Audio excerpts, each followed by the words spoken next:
शब बारात की जो इबादत हैं, देखिए वैसे तो ये सारी रात इबादत करने की है, मगर उलमा ने बड़ी प्यारी 6 इबादत जो फरमाई है, वो मैं 6 नवाफिल जो फरमाए पहले वो बता देता हूँ कि बंदा 6 नवाफिल पढ़े इस रात। और वो नवाफिल जो हैं, सुभान अल्लाह, बेहतर तो ये कि असर के बाद से ज़िक्र व अस्कार शुरू कर दे। अ, कोशिश करे कि यासीन शरीफ पढ़ ले तो 10 कुरान पाक का सवाब। तो साल का आखिरी वक़्त है, तो ये आखिरी लम्हा, अल्लाह करे आप रोज़े से भी हों, तो कोशिश करें कि 13, 14, 15 शाबान, जहाँ 13 थी उन्होंने रखा होगा उम्मीद है, वरना जहाँ 14 है वो ज़रूर रखें। और 14, 15 शाबान को रोज़ा रखने का फ़ायदा ये है कि नामा-ए-अमाल का आखिरी दिन भी रोज़े से हो जाएगा, पहला दिन भी रोज़े से हो जाएगा। अब नामा-ए-अमाल के जो आखिरी लम्हात हैं वो कौन से हैं? वो असर से मगरिब से पहले वाले हैं, तो उसमें तिलावत कर लें, सूरह यासीन पढ़ लें, इस्तिग़फ़ार पढ़ लें, दुरूद पाक कसरत से पढ़ लें, वो वक़्त इबादत में गुज़ारें, तो आखिरी लम्हात भी इबादत में हो जाएँगे। फिर मगरिब के बाद फ़ौरन क्या करना है, मगरिब पढ़ ली, अब 2 रकत नफ़ल पहले पढ़नी है कि या अल्लाह इन नवाफ़िल की बरकत से मुझे हर किस्म की बीमारी और आफ़तों से महफ़ूज़ फ़रमा। और उसके बाद यासीन शरीफ पढ़ ले। फिर 2 रकत पढ़े कि या अल्लाह दराज़ी उम्र बिल खैर अता फ़रमा। ज़िंदगी तवील ज़िंदगी खैर और आफ़ियत के साथ माँगना भी कोई हर्ज नहीं है, क्योंकि तवील ज़िंदगी होगी तो नेकियां भी ज़्यादा होंगी इंशाअल्लाह। फिर यासीन शरीफ पढ़े, फिर आखिरी 2 रकत नफ़ल, या अल्लाह अपने दर के सिवा किसी का मोहताज ना कीजियो। अल्लाह करे सारी ज़िंदगी देने वाले बने, माँगने की कभी नौबत ही ना आए। ये नवाफ़िल इस नियत से पढ़ें और फिर यासीन शरीफ पढ़ें। अच्छा, एक अजीब-सा फिनोमेना है, एक अजीब-सी मिसकंसेप्शन फैलाई जा रही है कि जनाब ये किधर लिखा है और ये क्या ज़रूरत है करने की? मुझे बताएँ भाई, हम करते क्या हैं इसमें? अल्लाह की इबादत करते हैं, नफ़ल पढ़ते हैं, क्या नफ़ल किसी भी वक़्त पढ़ना मना है? हम कुरान पढ़ते हैं, क्या कभी भी पढ़ना मना है? अगर बुज़ुर्गों ने फ़रमाया और हम अमल करते हैं, क्योंकि ये रात इबादत की है, ये रात मग़फ़िरत की, ये तो हदीस पाक में है ना।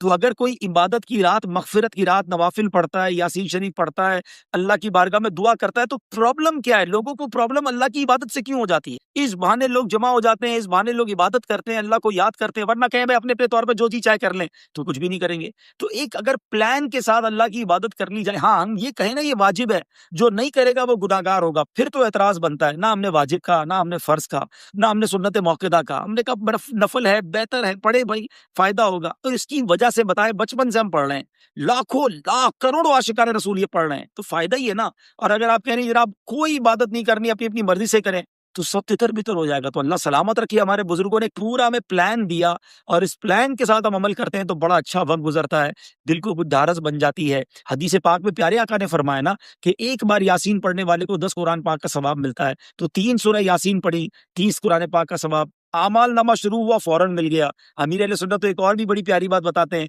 कि हर 2 रकत नफ़ल के बाद 21-21 बार सूरह इखलास भी पढ़ लें। सूरह इखलास, कुल हुवल्लाहु अहद, 3 बार सूरह इखलास पढ़ें, ये भी हदीस पाक में है, तो उसमें कुरान पाक का सवाब हो गया। तो 21 बार सूरह इखलास पढ़े तो 7 कुरान पाक का सवाब, 1 यासीन पढ़े तो 10 कुरान पाक, ये हो गए 17, 17 मल्टीप्लाई बाय 3, 51 कुरान पाक पढ़ने का सवाब मगरिब और इशा के दरमियान ही मिल गया। तो फिर तो अनु प्रॉब्लम की है। और ये हदीस पाक में नबी पाक ने ये तो नहीं फरमाया कि भाई सूरह यासीन का 10 कुरान का सवाब है, शब बारात को नहीं है। 3 बार सूरह इखलास पढ़ने पर पूरे कुरान का सवाब है, मगर शब बारात को नहीं है, ऐसा तो नहीं है। तो फिर क्यों क्यों लोगों को कंफ्यूज करते हैं भाई? पढ़ने दें, लोग इबादत कर रहे हैं। तो बहरहाल, आ जाए वापस अपने पॉइंट की तरफ कि इबादत करें, दिल खोल कर करें। उसके बाद आप क्या करें? रात को वैसे तो कब्रिस्तान जाना भी सुन्नत, लेकिन इस रात को मेरा एक और मशवरा ये है कि सलातुत तस्बीह भी अदा करें। बड़ी कमाल की नवाफिल है ये, और बड़ी तवील नवाफिल है, इसको पढ़ने का मज़ा भी कुछ और आता है। तो अब ज़ाहिर है मस्जिदों में शायद नहीं हो सकेगी, तो अपने घरों में सलातुत तस्बीह अदा करें। ऑलमोस्ट लेट नाइट तक मदनी चैनल पर नशरियात रहेंगी और ऐलान हुआ है कि अमीर अहले सुन्नत उस जगह से दुआ करेंगे शब बारात तकरीबन 12 बजे के आसपास, कि जहाँ नालैन अक़दस मौजूद है नबी पाक के। नबी पाक के जो तबर्रुकात हैं अमीर अहले सुन्नत के पास, वहाँ से अमीर अहले सुन्नत इंशाअल्लाह दुआ करेंगे। तो आपने ज़रूर शब बारात की रात मदनी चैनल के साथ गुज़ारनी है, तो इंशाअल्लाह बहुत कुछ आप जान लेंगे और सीख लेंगे। चलिए जनाब, कुछ बातें हो गई, कुछ नवाफ़िल हो गए, इबादत का बता दिया। 14 रमज़ान भी रोज़ा, 14 शाबान भी रोज़ा रखें, 15 शाबान भी ज़रूर रोज़ा रखें। अच्छा, मुमकिन हो जिनके लिए, अब ये भी कोई फ़र्ज़ वाजिब नहीं है भाई, बुज़ुर्गों का कौल है और हम तो अमल करते हैं बुज़ुर्गों के कौल पर। नुकसान कोई नहीं है ना, कि जो बेरी के 7 पत्ते गर्म पानी में डाल के उसको उबाल ले और उस पानी को फिर उससे गुस्ल कर ले, बेशक उसको फिर बाल्टी में डाल लें, तो सारा साल जादू वगैरह से महफूज रहेगा, तो कोई हर्ज नहीं है। बुजुर्गों का कौल है और हर साल करने वाले करते हैं, हमने दोबारा फर्ज नहीं कहा, इसको वाजिब नहीं कहा, तो आपका एतराज बनता नहीं है, ठीक है। इसी तरह ये भी रिवायतों में मिलता है कि इस रात جو سوری وہ تو 10 محرم کے لیے کہ شب زمزم 10 محرم کو زمزم شریف جو ہے وہ تمام پانیوں میں شامل ہوتا ہے. شب برات کے لیے یہ بیری کے پتوں والی بات آ گئی. ٹھیک ہے جناب. تو بہرحال عبادت کریں اور دل کھول کر کریں. اللہ کی عبادت میں کسی سے سرٹیفکیٹ نہیں لینا ہمیں. عبادت کریں اور جو کر سکتے ہیں کریں. مانگیں. آسمان دنیا سے یہ اعلان ہوتا ہے کوئی مانگنے والا کہ ہم اس کی مغفرت کر دیں؟ ہے کوئی توبہ کا طلبگار کہ اس کی توبہ قبول کی جائے؟ ارے ہم گناہ گاروں کو تو توبہ چاہیے، مغفرت چاہیے، اللہ کی طرف سے رحمت چاہیے. تو اس رات خوب مانگنا ہے، بہت مانگے، بلکہ آج بھی مانگے، کل بھی مانگے. آج ماشاءاللہ دنیا کے کئی ملکوں میں شب برات ہے، عرب ممالک میں شب برات ہے، تو انشاءاللہ مکہ مدینے میں شب برات ہے. تو انشاءاللہ آج رات 11:30 بجے ہمارے سلسلے کے بعد حاجی شاہد صاحب دامت برکاتہم العالیہ لائیو مدنی چینل پر بیان کریں گے، especially for the viewers of Madani channel, جہاں شب برات ہوگی. پھر 12:30 بجے آج رات بھی امیر اہل سنت دعا کریں گے. تو آج رات سے سلسلہ شروع ہے عبادت کا. میں ہوں اور قرآن ہے، تسبیح ہے، عبادت ہے، نوافل ہیں، روزے ہیں. لگ جاؤ بھائی، اور کوئی کام نہیں کرنا. توبہ کرے.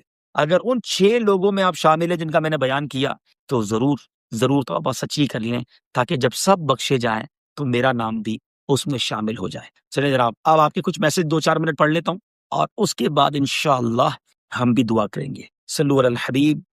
جناب 14 شعبان کی رات یعنی 8 اپریل. ارشد اویسی صاحب دیکھیں، ہمارے یہاں پاکستان میں 14 شعبان کل ہے، یعنی بدھ اور جمعرات کی درمیانی رات. عرب ممالک میں آج بڑی رات ہے. ٹھیک ہے. ہاں، یہ غسل جو ہے عامر شہزاد بھائی مغرب کے بعد سے لے کر فجر تک کبھی بھی آپ بیری کے پتوں کے ساتھ غسل کر سکتے ہیں.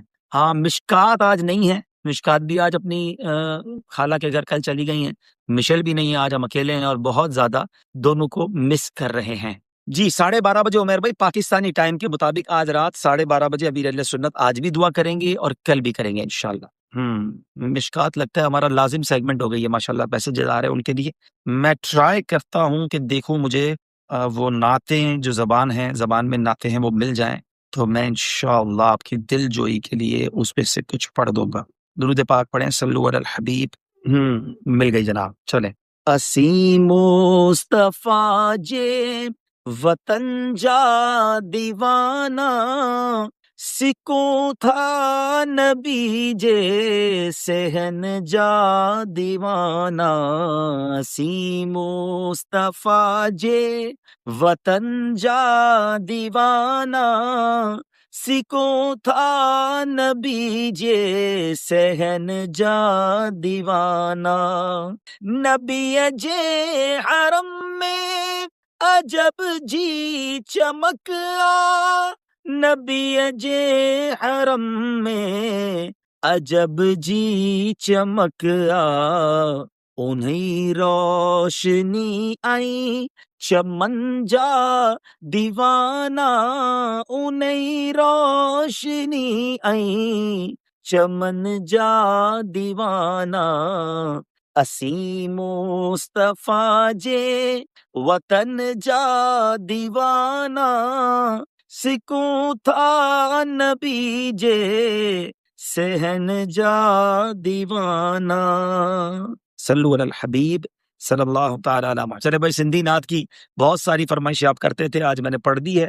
اور اچھا، 7 پتے ایک بندے کے لیے ہے. میسج آیا تھا کہ 7، جی ہاں 7 پتے اسلامی بھائی کے لیے. ٹھیک ہے، ایک اسلامی بھائی کے 7 پتے. جتنے گھر کے افراد ہیں اتنے پتے ہیں، لیکن یہ پتے بھی کسی سے پوچھ کے توڑ رہے ہیں. پتہ چلا کسی کے گھر میں بیری کا درخت لگا اور پتے توڑ کے آ رہے ہیں، تو اجازت لے کے ایک اچھے کام کے لیے حقوق العباد تلف نہ کر لینا بھائی. آج رات بڑی جو ہے نا کروشل بھی ہے، کروشل ان سینس سینسٹیو ہے کہ آج رات فیصلے ہوں گے. اللہ تبارک و تعالی فرشتوں کو جو کام ہے وہ سونپے جاتے ہیں کہ اگلے سال کون کون دنیا سے جائیں گے، کون کون پیدا ہوں گے، کون کون حج کرے گا. آج تو مانگنا ہے نا کہ یا اللہ اس سال حج بھی لکھ دے، اس سال ہمیں سلامتی والی زندگی دینا، رزق میں اضافہ عطا کر دے. دعا کے اندر بھی جو ہے نا شب برات کی، اب ذرا سنیے گا، میں تھوڑا سا 1-2 جملے سناتا ہوں. اللہم یا ذا المن ولا یمن علی، یا ذا الجلال والاکرام، یا ذا الطول والانعام، لا الہ الا انت ظہر اللاجین وجار المستجیرین وامان الخائفین. اللہم ان کنت کتبتنی عندک فی ام الکتاب شقیا او محروما او مطرودا او مقترا علی فی الرزق. اب ذرا یہاں تک کا ترجمہ سنیے گا. اے اللہ، اے احسان کرنے والے کہ جس پر احسان نہیں کیا جاتا، اے بڑی شان و شوکت والے، اے فضل و انعام والے، تیرے سوا کوئی معبود نہیں. تو پریشان حالوں کا مددگار، پناہ مانگنے والوں کو پناہ اور خوفزدہ کو امان دینے والا ہے۔ ہم سب کو امان چاہیے نا، ڈرے ہوئے ہیں نا، اللہ سے مانگو نا، اے خوفزدہ کو امان دینے والے۔ پھر فرمایا اب یہ جو ام الکتاب کی بات ہے نا، کتنی گہری بات ہے کہ اے اللہ اگر تو نے اپنے یہاں ام الکتاب یعنی لوح محفوظ میں مجھے شقی یعنی بدبخت، محروم، دھتکارا ہوا اور رزق میں تنگی دیا ہوا لکھ چکا ہے، اے اللہ اگر تو نے لکھ دیا ہے تو اب آگے کیا فرمایا، آگے کیا عرض ہے ذرا سنیے گا۔ میں دوبارہ یہاں سے پڑھوں گا تاکہ آپ کو اب ترجمے کے ساتھ جب آپ سنیں گے نا تو ایمان تازہ ہوگا۔